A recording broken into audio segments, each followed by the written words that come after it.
Todos muito bem-vindos ao nosso primeiro programa, nossa primeira live aqui. Pausa para o café. Isso aqui é a invasão mineira em São Paulo, tá?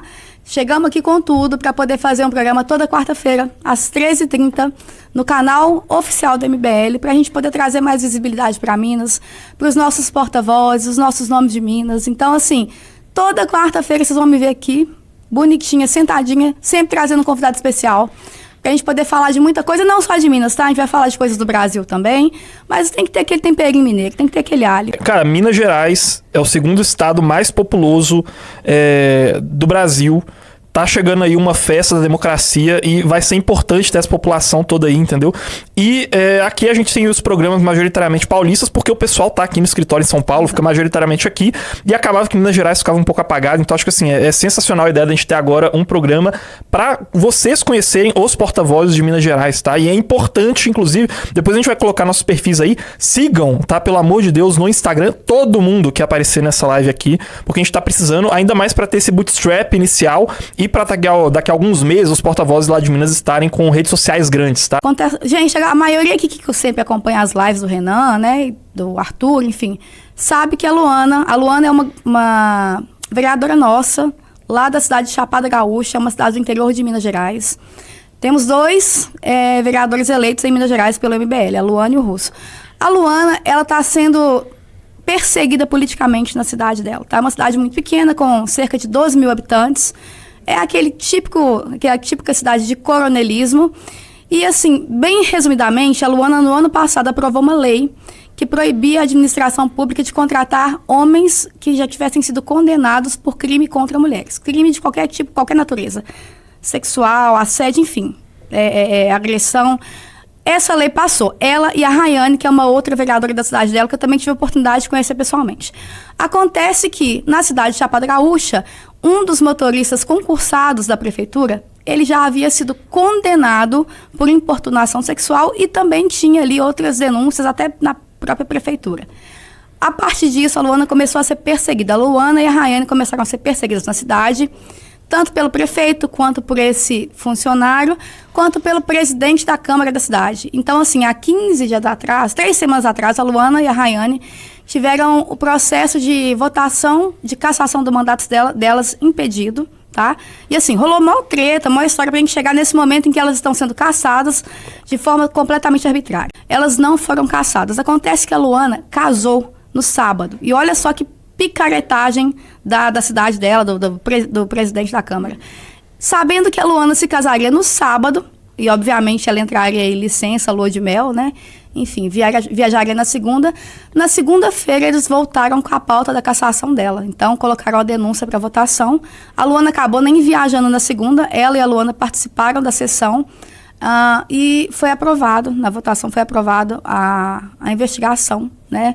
Para dar origem aí à cassação do mandato das duas. Então, assim, a gente está com isso aqui, ó, na garganta. Eu acho um absurdo, eu acho, assim, foi muito premeditado, né? Tipo, no meio do casamento da menina, ela tinha lá, curtindo a festa dela, ela nem conseguiu curtir, porque ela ficou sabendo ali que na segunda-feira estaria pautado ali a cassação dela, e é isso, gente. Eu acho que eles imaginam já que a Luana possa sair como pré-candidata aí, e aí estão fazendo isso de má fé, porque eles sabem que esse pedido de cassação ele não vai se manter, mas eles fazendo ele agora, eles conseguem talvez impedir que ela entre aí nas próximas eleições, entendeu? Então isso é muito importante. Eu vou pedir, Thiago, você aí que tá na operação, vê se você consegue achar o Instagram, eu vou pedir pra alguém te passar o Instagram do prefeito ou do presidente da Câmara. Eu vou passar aqui pra você. Passa, por favor, porque a gente precisa cobrar esses caras lá, tá? Eles sabem que eles estão falando de má fé, eles sabem que isso vai ser derrubado, eles sabem que o primeiro pedido de cassação não tinha fundamentação nenhuma, continua não tendo, tá? Porque ela não cometeu nenhuma improbidade administrativa, ela não cometeu nenhum crime, não tem motivo nenhum pra caçar a Luana. O cara acordou num dia, por vingancinha, entendeu? Pela maior mesquinhez, ele resolveu caçar ela. E os caras estão avançando com esse pedido. Aproveitaram o casamento da menina pra conseguirem fazer isso, estão avançando com o pedido. Igual eu falei, um bando de homem frouxo, um bando de covarde, vagabundo, que mesmo a lei já tendo sido aprovada, estão indo lá caçar ela, tá? A gente vê essa história de tarifaço dos Estados Unidos, e aí é só pisar um Bolsonaro nos Estados Unidos, quem é que se foge, né? Opa! Exato. Ferra. Antes de iniciar, fala pra gente. A gente agradecer ao Eduardo que entrou no Valete Plus. Vamos falar do que o pessoal vai ganhar do Valete Plus, inclusive? O Eduardo, o que o Eduardo ganhou? Me fala aí. São essas 3 aqui, né, que estão aqui na minha mesa? Isso. Vamos lá. Ó, temos aqui Criton, Diálogos de Platão, tá? Então, primeiro livro que você vai levar. Segundo livro, Arte da Guerra, tá? Do Sun Tzu. E, além desses 2 livros, você ainda leva essa revista aqui, que é essa palhaçada aí que o pessoal tá fazendo, que não vai dar lucro nenhum pra Valete. Porque, olha só, você tem aqui uma revista, essa revista era vendida por R$100. Você juntar esses 2 livros aqui, você vai assinar esse negócio por R$30 por mês aí, que é o Valete Plus. O negócio vai sair quase de graça, tá? Então, assim, aproveita. Não espera sair essa promoção aqui, ficar só uma revista ou só 2 revistas pra vocês entrarem, não. Aproveita agora, vocês vão levar 2 bons livros, tá? 2 clássicos e uma Valete ainda, tá? Junto, além de, óbvio, ter acesso a todo o conteúdo que tá aí no Valete Plus. Então, você vai ter acesso aos cursos que estão lá disponíveis, aos podcasts exclusivos, tá? Então, entrem aí e façam como o Eduardo, que acabou de entrar no Valete Plus, tá? Mas vamos então... O Trump, ele tinha anteriormente colocado aquela taxação no mundo inteiro, e aí quando o Eduardo foi pra lá e a gente teve aquela primeira onda de tarifas contra os Estados Unidos, um dos motivos que fez com que o Trump revogasse as tarifas, e aí porque muita gente ficou falando que é um grande trunfo aí do Lula baita negociador, mentira, tá? É principalmente por conta da inflação norte-americana. Tanto é que você vai colocar ali no intervalo de 2 semanas, não foram só as tarifas contra Brasil que foram retiradas, tá?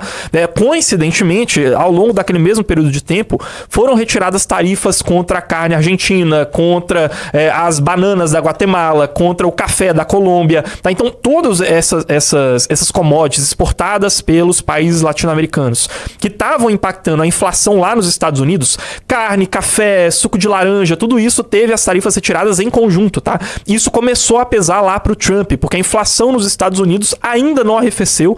Isso aí vem desde o governo Biden, tá? Pra vocês saberem. A inflação ainda não voltou pra normalidade que o Banco Central americano esperaria. E você teve, por exemplo, cortes de picanha lá nos Estados Unidos batendo as máximas históricas dos últimos 30, 40 anos, em termos reais, tá? Então, assim, é uma questão muito grave e é por isso que agora, com essa nova tarifa, esses produtos aí já estão ficando de fora, tá? Aí vamos lá. A gente teve um aumento muito significativo da população carcerária, ou seja, dos presos do estado de Minas Gerais. Hoje, acho que teve um aumento de 68% deles. Hoje estão faccionados, ou seja, estão ligados a alguma organização criminosa, seja o PCC, seja o Comando Vermelho, seja o TCP, que é o Terceiro Comando Puro. A gente tem em Belo Horizonte várias comunidades dominadas aí por essas facções e facções rivais. A gente tem um aglomerado da Serra, que é a maior comunidade de Minas, né? Acho que uma das maiores do Brasil também, que é controlada simultaneamente por essas 3 organizações criminosas. Então, assim, tem guerra, tem conflito o tempo todo. A gente tem muito problema hoje de motorista de carro de aplicativo não pode chegar, não pode entrar, tem que baixar o vidro, está sendo ameaçado. Tem toque de recolher.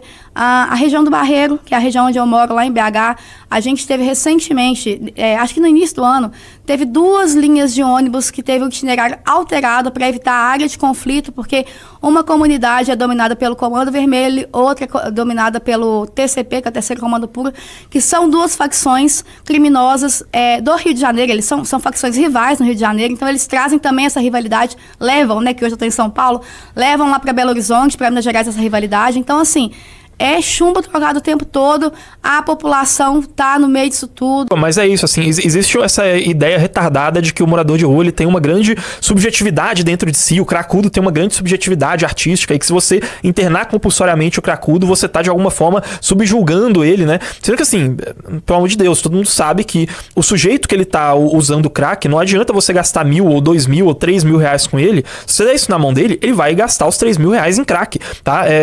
Na mesma comissão que eu falei que a Câmara de Vereadores fez lá em Belo Horizonte, uma das respostas das secretarias da prefeitura era de que eram gastos com os moradores de rua em Belo Horizonte, naquela época, 120 milhões de reais ao ano, tá? Isso porque eu tô pegando só a resposta de uma das secretarias pro gasto específico com moradores de rua, tá? Se fosse pegar os gastos sociais daquela mesma época, passa dos 400 milhões ao ano, tá? Isso da prefeitura de Belo Horizonte. Isso naquela época em que existiam menos moradores de rua do que existem hoje. Hoje, como eu falei, existem cerca de 16 mil moradores de rua em Belo Horizonte. Se você contar que esses caras recebem Bolsa Família e dividir esse mesmo orçamento de 120 milhões para todos esses 16 mil ao longo de 12 meses e somar isso com Bolsa Família, dão mais de 1.200 reais ao mês com cada um desses moradores de rua, tá? 1.200 reais e o sujeito continua na rua, o problema não é o dinheiro, tá? Pelo contrário. E aí, se quiserem me xingar, xinguem, mas assim, a gente não pode ser politicamente correto aqui. Inclusive, a gente tem relatos disso, fizemos entrevistas. Você continua dando esses auxílios para as pessoas, continua oferecendo uma série de benesses. Esse cara, ele vai usar o restaurante popular, ele vai mendigar, vai pegar esse R$1, esses R$2, vai usar no restaurante popular municipal, depois ele vai pegar o dinheiro do Bolsa Família, vai se drogar, vai usar crack e vai ficar deitado no meio da rua e vai repetir esse ciclo todo mês.